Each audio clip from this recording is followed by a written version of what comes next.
You're on my Dunzo list right now. One more Dunzo, and you're for real Dunzo.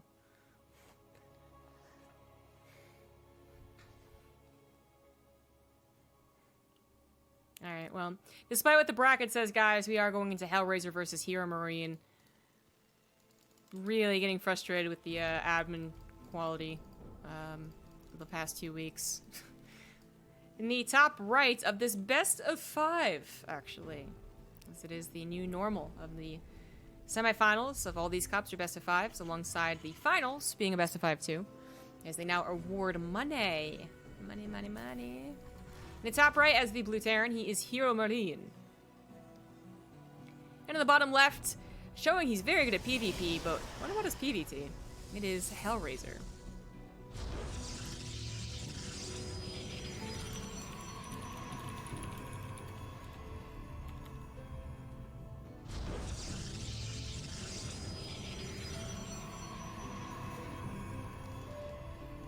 There, righty. So, best of 5 TvP. I want to give HellraiseR like a chance here, but truth be told, it seems that he has been skyrocketing through brackets because of his PvP, because of how many Protoss there are in the ESL Cups. But I don't think that his PvT is necessarily bad, of course. I don't see too much of it, actually. I usually cast this guy's PvP, obviously. But then I would say second is PvZ.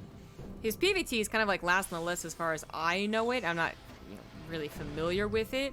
But I know he's going up against HeRoMaRinE, who does well in all of these cups, like every time. And it can be very tricky for TvP. And while there's always that, we have to acknowledge the grumblings of both sides here, the Protoss of the Terran and vice versa, and what HeRoMaRinE may or may not say on his stream. I really do feel like HeRoMaRine's just going to be the better player, but I'd love to be proven wrong. If HellraiseR is really just, like, suddenly doing very, very well, not suddenly, but, like, if he's actually building up in these Open Cups, and from these Open Cups, we have to admit, like, okay, no, actually, he should be winning in, main tournaments now. He's actually just getting really, really good, and that's fantastic. That's a fantastic story. That's the exact type of story we want. It's all fun in games when we always call the cups, the HeRoMaRinE Open, whatever, but we want to see those stories develop. We want this to be a nice way, not just to get some points and to get some cash and continue supporting all these scenes. We want it to actually support enough so that someone says, you know what, this is great practice, it's great incentive, and I'm really putting in a lot of hours in Starcraft, and I'm kicking ass. That's a beautiful, it's a Cinderella story right there. It's beautiful, it's timeless. I guess a tale as old as time would actually be The Beauty and the Beast, but whatever. Whatever. I don't even know what to do with myself right now. I expect 2 adepts to show up at HellraiseR's base, I am totally stuck in PvP right now. Speaking of which, we do have a proxy. But I don't know what this proxy is going to be for. Just warping in. Oh, it's going to be DTs. Yep. Gonna be for DTs. Unfortunately, HeRoMaRinE saw the pylon, and HellraiseR didn't see that he saw the pylon. Seems to be the issue here. So he's gonna build this proxy gateway, and as soon as HeRoMaRinE checks this again, he's gonna know what it is. This isn't just a pylon to scare him. A couple of adepts warped in. It's not a weirdly timed proxy Stargate. I don't know. He knows it's gonna be DTs. In fact, he already might know it's CTs. Because you don't really proxy a pylon like this if you're gonna go for blink stalker pressure. HellraiseR is the worst type of cheese you'll ever meet on ladder, guys. He's not just going for DTs. He's also gonna go for a charge lot all in. I say with a question mark. We do have a third gas coming down, but very quickly going to charge as well. So he knows that HeRoMaRinE knows, and HeRoMaRinE not only gets a bunker, he also gets a Raven, and continues on doing his build about as normal as you really can. Like, lots of these builds have Ravens included, so it's not really a step different. It's kind of a little, like, side step from the build, but not really, like, a whole step, you know what I mean? So he just adds the Raven in. The bunker is the only thing you would usually skip if you were planning on skipping a bunker, but definitely worth getting in this situation.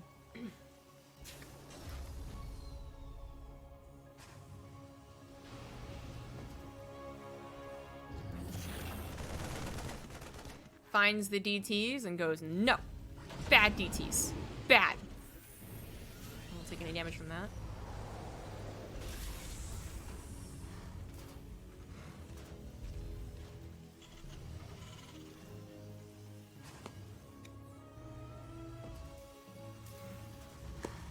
Ah!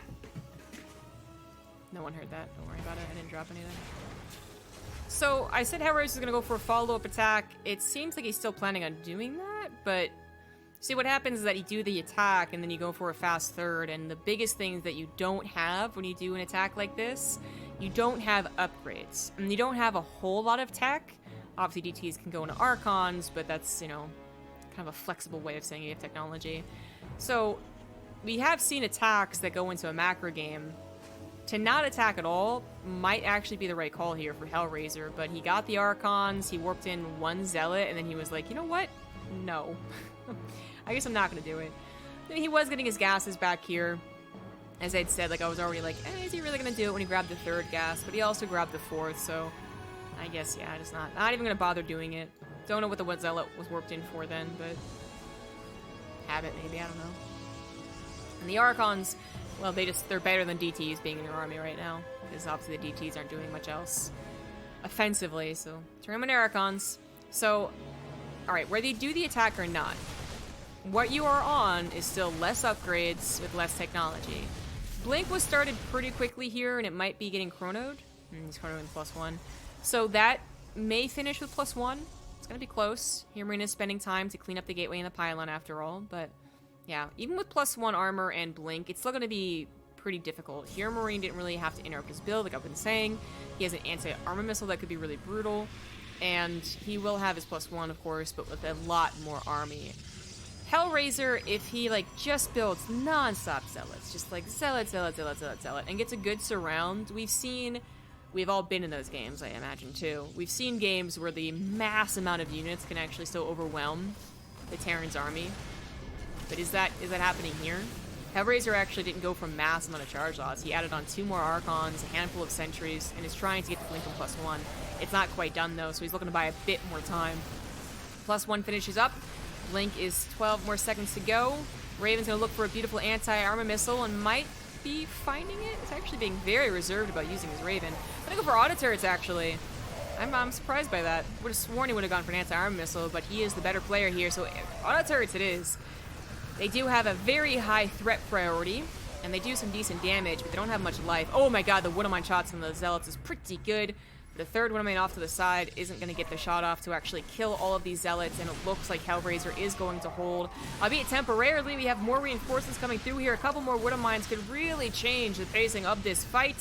And that's exactly what HellraiseR says, like, oh god, no, I cannot take another Zealot to the face. He unfortunately did lose his Nexus, so as far as it being a hold, I guess it's always a little bit, that could be discussed. That could be argued. And actually going into the Woodamines once again over here, losing his health on the Archons. This might actually be the kicker. He needs a couple more Zealots to be warped in, but his economy just isn't where it should be. More force fields don't really help out too much as the Marauders do manage to escape, and they both are going to be alive. All 3 of them that took a lot of damage are going to be alive. Finally, some go down to the south side, but nothing but Zealots left over means that nothing but Marauders left over means the Immortal is really going to have a field day as long as it's well protected. And it was getting a little light on the number of units here. The Sentries aren't very helpful. They were out of juice. Finally, some more Stalkers join in, and the Immortal is once again going to be good, but HeRoMaRiNE's not going to stop pressuring. HeRoMaRiNE actually went for 5 barracks pretty quickly. His third CC is here, but he's not even taking time to build off of it. Like, he's not even sent it over onto its third location. And while he does have a good number of SCVs, yeah, there we go. He's going to have to actually transfer them or risk mining out his mana natural far too soon. There's finally the time he needed to send that over as he sets up for a big old drop into the main base. Going to go after the Forge. It's not researching anything. In fact, we have the Robo being a high priority target because he's building a Disruptor. The Stalkers, ooh, a little late blinking. I do blink out of most of harm's way. Looks like we have DTs in the main base, and Missile Turret is there, but it's going to be damaged nonetheless. An attack on the left side as well. The Nexus, brand spanking new, does have a lot of health. A couple Zealots warped in. Even Friendly Fire actually used a bit of like a Brood War tactic there. He mind dragged those Zealots into the bio to try and injure them, and it worked out Even, I think, injured this medevac here. HellraiseR was in a very difficult position because of the lost Nexus. He was really struggling to get a decent number of units, like just units. Whether they're upgraded or not, but just enough units to spread apart. And he managed to actually hold against 2 potentially deadly attacks. Because maybe that attack up here doesn't get the Nexus, but it could have maybe run into the probe line if nothing was there to defend. Instead he holds, and that's, gotta give an applause for that. The Warp Prism, unfortunately, didn't do a whole lot of damage. It does live, and that's still pretty important. The HellraiseR, yeah, that 4th base is a, I hope HeRoMaRinE just attacks me in one place throughout this entire game type of 4th. HeRoMaRinE finds it, gets a kill, actually.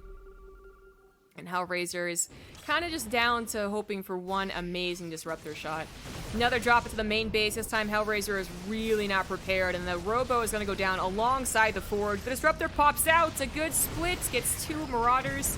Doesn't live thanks to the Widow Mine. I was going to say at least it lives, but JK. Nope, nope. Didn't happen either.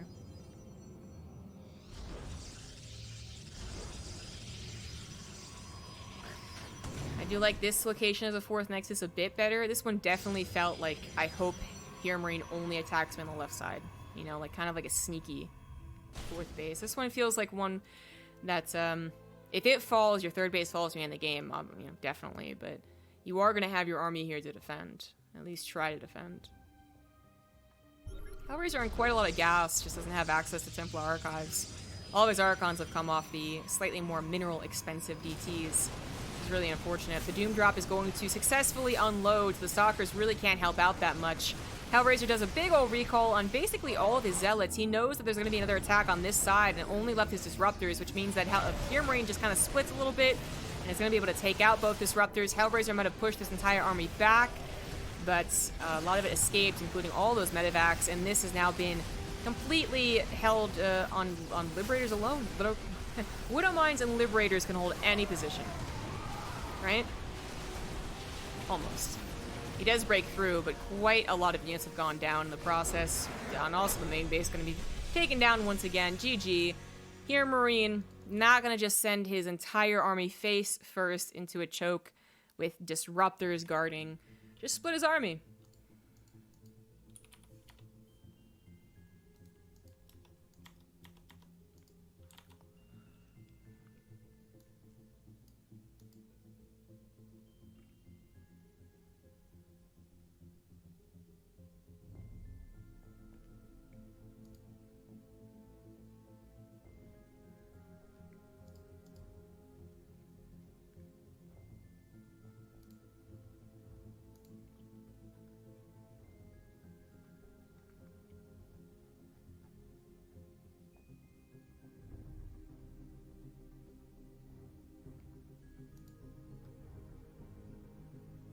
Showtime beat Drogo and is now facing... I don't know.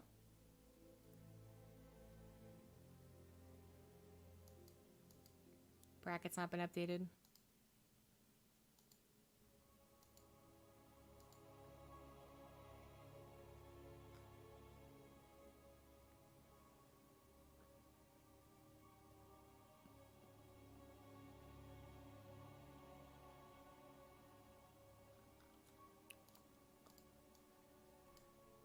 Hey.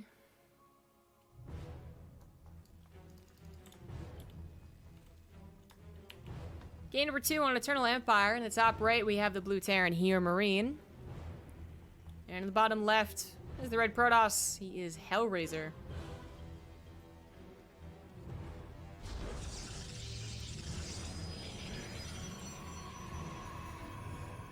I want to say the other semifinals is actually getting started because people in chat were discussing if they start at the same time or not. If they can be played simultaneously, the semifinals. But we don't know. Don't know. Cast vs. Clem was happening a while ago. Clem did win. Clem vs. Denver is what everyone joined in on, so... Clem versus Denver must have ended, and I don't know who won.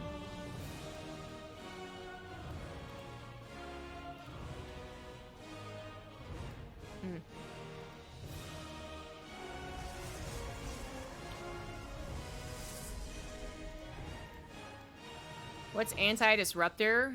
Splitting. Like splitting against the disruptor or splitting up your army exactly like HeRoMaRinE did. Liberators can help.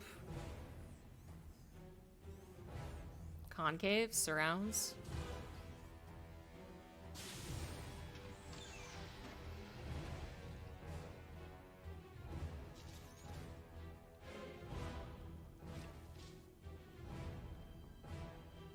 This is always bothersome.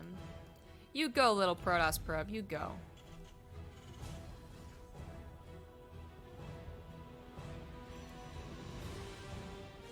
So HellraiseR, don't forget the type of build he went for last game. Didn't work out. Really simple, it just did not work out. He went for Dark Shrine, and it was scouted.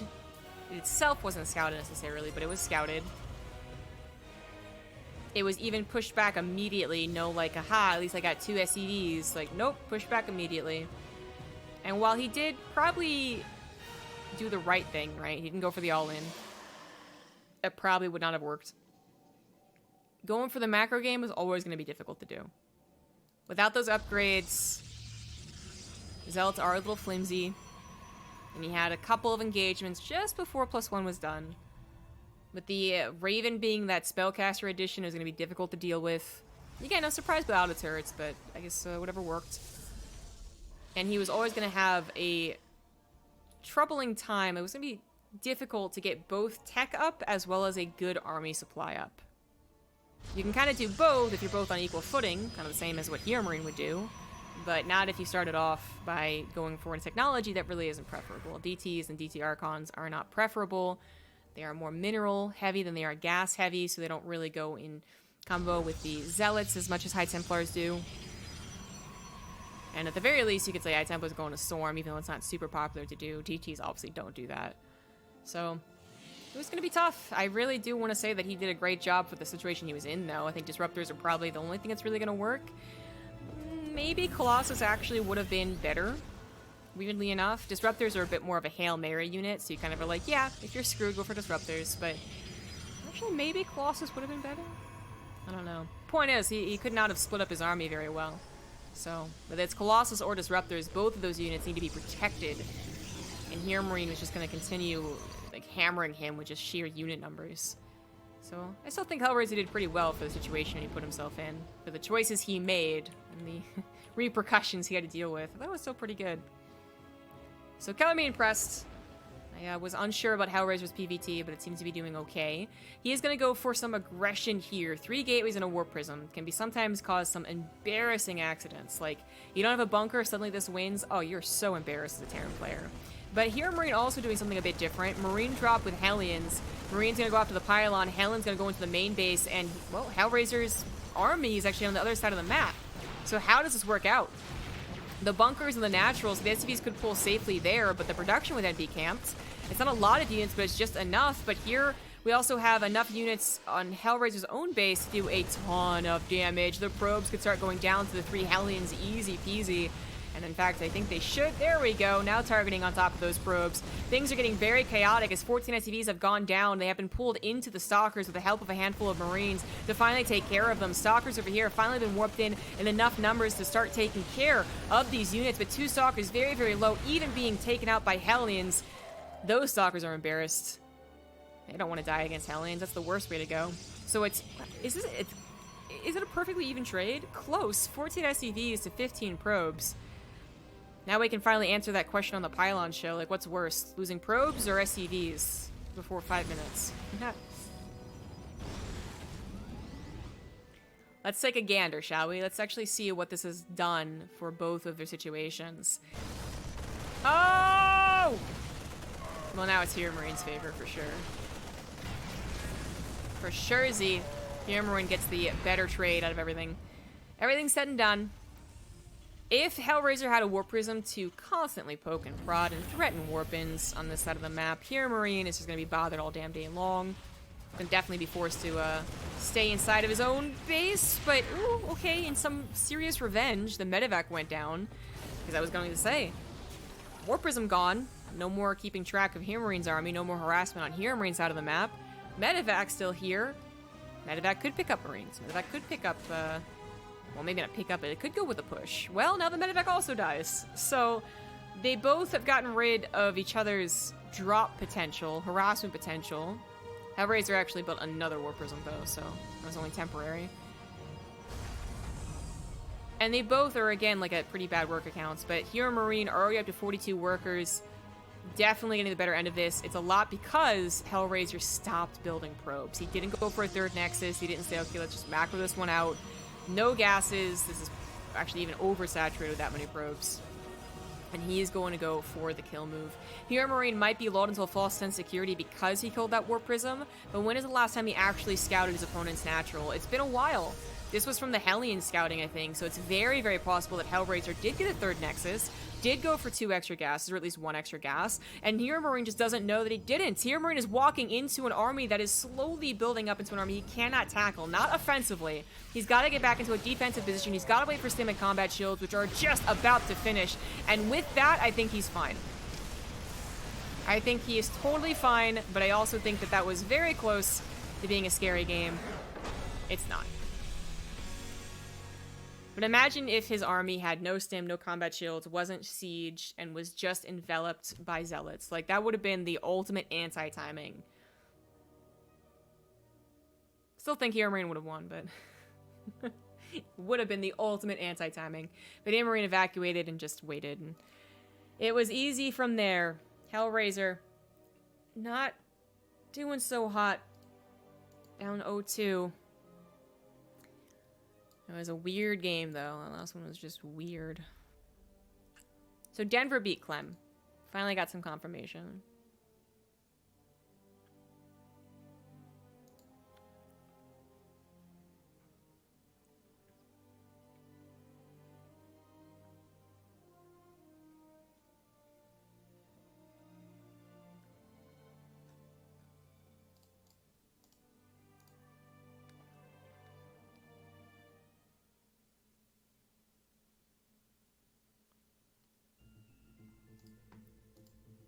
Potential last game here.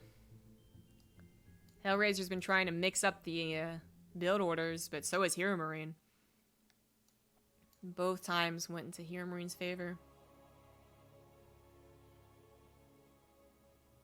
Thank you, Kuko, for the 100 bits.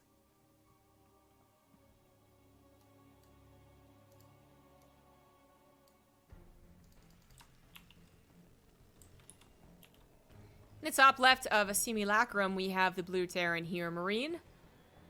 And in the bottom right is the red Protoss. He is HellraiseR. It's a fun start to last game, but I don't know. That's a tough game to play out, especially because you don't have the meter that we do. You don't have the ability to pop up a screen that says you killed 15 SCVs. You lost 14 probes, or vice versa. Excuse me. So for HellraiseR, he might have just thought like, oh, I only killed 8 SCVs, I'm way in over my head here, mules are broken and bullshit, and I'm definitely going to die. And is he right? I mean, maybe. But we really don't know, because if HellraiseR's reaction instead was to immediately slap down a third Nexus, because he was planning on a macro game anyways, get a third gas or fourth gas too, and add him like Robo and Colossus and whatever. Like, maybe he has chronos that are put into it, and he saturates his third Nexus a decent amount before HeRoMaRine's ever ready to push, and he just has like a big ball of Colossus Stalker. I don't know, but it does feel, you know, my opinion on that show was that even though it's too complicated of a question to really answer, because there are so many other factors. Is there a Warp Prism available? Is there a Medevac available? Are the Hellions still alive? What are their builds? What were their builds to begin with? Like, all those questions need to be answered first. It is kind of the thing that Terran is going to be able to recover a bit better off of the SCV losses. And not just because of mules, right? Terran's flexible. Terran can have tanks and liberators and bunkers defensively, and we can have them offensively, right? Literally, HeRoMaRinE could have stayed at home and been like, you touch me, you're gonna die. Or he could have moved out, which is something he almost did, and he could have done the exact same thing. So I will always say that, you know, SCV losses are a little less worse. Just because mules exist, because the options of harassments and control of the game in those earlier stages can still really work out in the Terran's favor, but I'm sure many Terrans would be like, you're totally wrong, we absolutely suck when we lose 10 SCVs early on, like, you're dumb. And I'd be like, eh, that's fair. There definitely have been games that aren't like that, where instead you lose 10 SCVs and you kill 5 probes, and the Terran player is actually so far behind it's laughable, because a third Nexus is on the way, you know? Of course. But that game, I'm with HeRoMaRinE. I think he was in a lot of trouble. Speaking of trouble, he did find the bunker, but a little too late to stop it from finishing, so a single Stalker is not going to be enough, and you need to build that shield battery. Adept also not usually what you want to tear down the bunker. That was already being built, though, I think, so very, very awkward. It could be a choice, I guess. Like, it could have been a choice to build the Adept to go across the map, but because it is the second unit out of the gateway, there's going to be enough Marines to stop it from doing a lot of damage. Orbital's already done, you know, stuff like that. So, I don't know. 2 Stalkers will eventually take this out. Reaper's going to go for the last-minute scout in the main base. Adept does not go into the main, as it is getting shot up by the Marines. Decides it's not the best thing to do here. Reaper gets a full scout. A full scout before it goes down. Very nicely done there by HeRoMaRinE.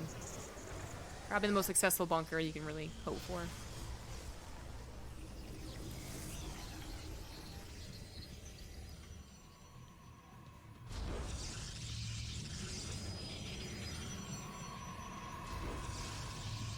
Wow, a Dark Shrine again. This might be a reaction, actually. His blink was well underway, I want to say. I didn't really keep track of it because I didn't expect him to change his mind, but I feel like blink was his initial plan, and now that he's been scouted, now that he took some damage from a bunker, he's like, you know what? F it. Time to zest it up. Add some little zest in here, you know? Just a little lemon zest. And by lemon zest, I mean a Dark Shrine. Can we make that an official thing now? When you add zest to a game, you're adding a Dark Shrine. HeRoMaRinE might be shocked to see that. You know, he would have seen Blink actually researching. Twilight Councils are like not the most obvious thing when they're researching versus not researching, but I'm pretty sure he would have been able to see us researching. And he's not going to be expecting the Dark Shrine. He's also not going to be doing a Widowmine drop, so he won't get any chance to scout this. Note that is later than most 2-base Dark Shrines, again, because it wasn't his initial plan. So that sometimes can work out favorably. Terrans hold on to a scan between like 4:30 and 5 minutes, but after that they will mule. Funnily enough, this still times out very poorly for the DTs. He would have muled, but then the DT swiped first. Still loses combat shields, but like the smart Terran player HeRoMaRinE is, he had stim on the tech lab that was farthest back. That's the big brain maneuver right there. Also, he has a missile turret, so he was aware of the potential. He is not taking anything for granted. He's already prepared for the Warp Prism in the main as well, and this is actually not looking so hot.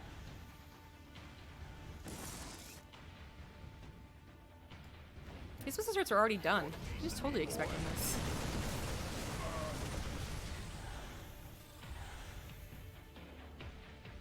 Wow. Alright. Well, the 2 Widowmines that would have guarded or helped against the Warp Prism were taken out in a medevac for a little vacation. They're gonna go over to Protoss Town and soak in the sun. HellraiseR is going to commit to that charge at all in that I was building up last game. He's got all of his Zealots coming across the map. His Warp Prism's still alive, gonna charge.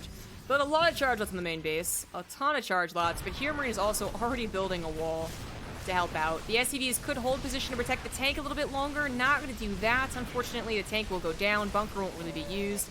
But there are enough army units here that I think he's fine. The Warp Prism was pushed back, so the Zealots didn't do their job up there. SCV is now a part of the fray on the ramp. We're really helping against these Zealots. And the Widowmine drop could still happen. He's going to go for it. Well, HellraiseR's going to tap out anyways. GG.